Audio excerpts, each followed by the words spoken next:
እኔ ትናንትና አንድ ሰው ነግሮኛል። ሰው ስለነገረኝ ነው፣ እግዚአብሔር በሚያውቀው ሰው ነው የነገረኝ።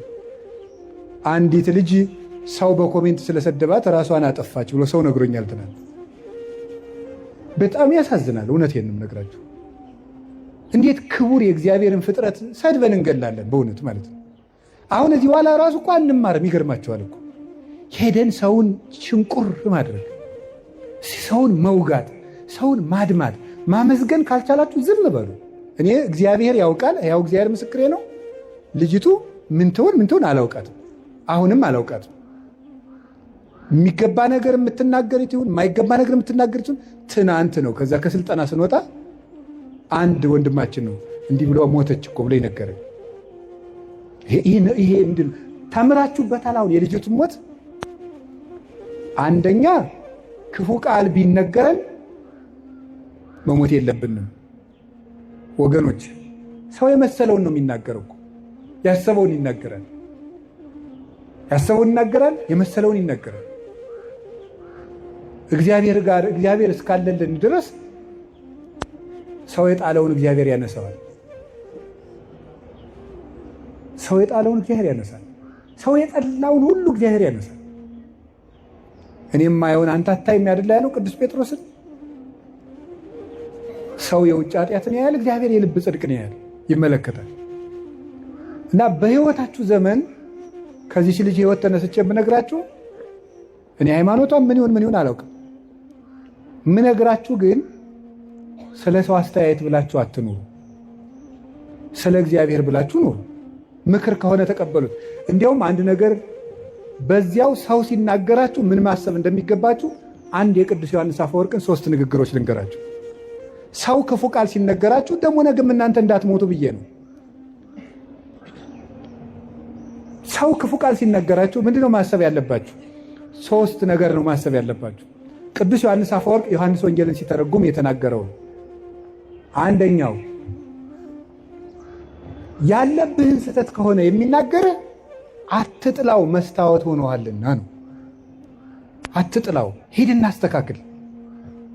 መስታወት አሁን እዚህ ላይ እንደው አንዳንድ ጊዜ እንደው እስቲ ገብስ ቆሎ በልተን በተልባ ወጥ በልተን ጥርሳችን ላይ ልጥፍ ብሎ ገብሱ መስታወት ስናይ እንደው ገብሱ ጥርሳችን ላይ ብታዩት አፈር ያባህንት መስታወት እንደው ብለህ ትሰብሩታላችሁ? አሰብሩትም እንዴ? ታነሳላችሁ ጉድፋችሁን ማለት ነው።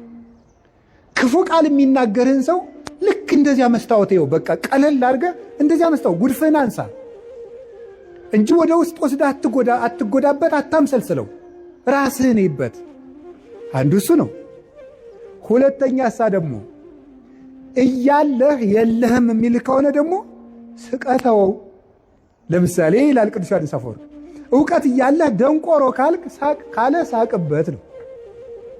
ያለህን ነገር የለህም ብሎ ከሆነ የሚሰድብ ደግሞ ስቀህበት ሂድ። ምንድን ነው ይላል? ለምሳሌ አንድ ድሃ መጥቶ ይላል ቅዱስ ዮሐንስ አፈወርቅ አንድ ድሃ መጥቶ አንዱን ባለጸጋ አንተ እኮ የዕለት ራት የሌለም ድሃ ነህ ቢለው ሀብቴን አታውቅ አይደል ብሎት ነው የሚሄደው ወይስ ይናደዳል ነው? አንድ ባለጸጋ ነበሩ፣ ስማቸውን አልጠቅስም እና የሆኑ ሰዎች ተሰብስበው እንደወሰው ልጅ ያወጡ ይሆን አላቸዋል። እኔም አውቃቸዋለሁ። እና ሰው ልጅ ያወጡ ይሆን ሲሏቸው ምን ቢሉ ጥሩ ነው? እገሌ የማን ልጅ ሆነና። የትኛውን ነው እንደዛ የሚሉት? አንዱን ሀብታም ልጃቸውን አለ የተባለውን ማለት ነው። ሰው ልጅ ያወጡ ይሆን ብሏቸዋል። እገሌ የማን ልጅ ሆነና። ስለዚህ አልከፋቸውም ማለት ነው፣ አለ ብለው ስለሚያስቡ። ስለዚህ አንድ ሰው ያላችሁ ነገር አንተ ደንቆሮ፣ አንተ ደደብ ምን ያናድዳችኋል ታዲያ? ያለህን እውቀት ራስህ ታውቀው የለን? ኧረ እባክህ ከፈለክ ና ወረቀቴና ላሳየህ ማስተርስ የት እንደተመረኩ ምን አለፋ። በተግባር ይገለጣል። 3ኛ በተፈጥሮ እየሰደበ ከሆነ ጸልይለት። ምክንያቱሳ ወንድሙን ደንቆሮ ብሎ የሚሰድብ በገሃነም ይፈረድበታል ይላል። ተፈጥሯዊ ጉዳዩን አንተ ዕውር፣ አንተ ደርጋማ፣ አንተ አንካሳ፣ አንተ ምናምንቴ ብሎ የተፈጥሮ ስጦታውን አንስቶ የሚሳደብ ሰው በየት ይፈረድበታል? በገሃነም።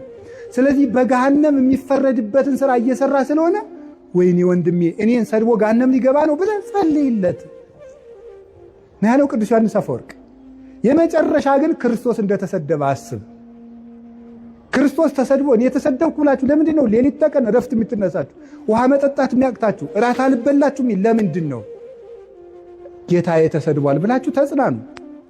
ስለዚህ እንደዚህ ልላችሁ ፈልጌ ነው። በአንጻሩ ግን ደግሞ ሰውን በቃል በጦር ከገደለ በቃል የወጋ ይበልጣል። ሰውን እንዴ እግዚአብሔር ያሳያችሁ። በጦር እኮ አንድን ሰው ወግቶት ቢሄድ ሮጠን እንነቅለዋለን። በቃል ከወጋው ግን የት አግኝተን እንነቅለዋለን? ያን ውስጥ ነው የሚገባው። ቃሉ አይምሮ ውስጥ ነው የሚተከለው። እና በቃላችን ነፍስ ከመግደል እግዚአብሔር ያድነን።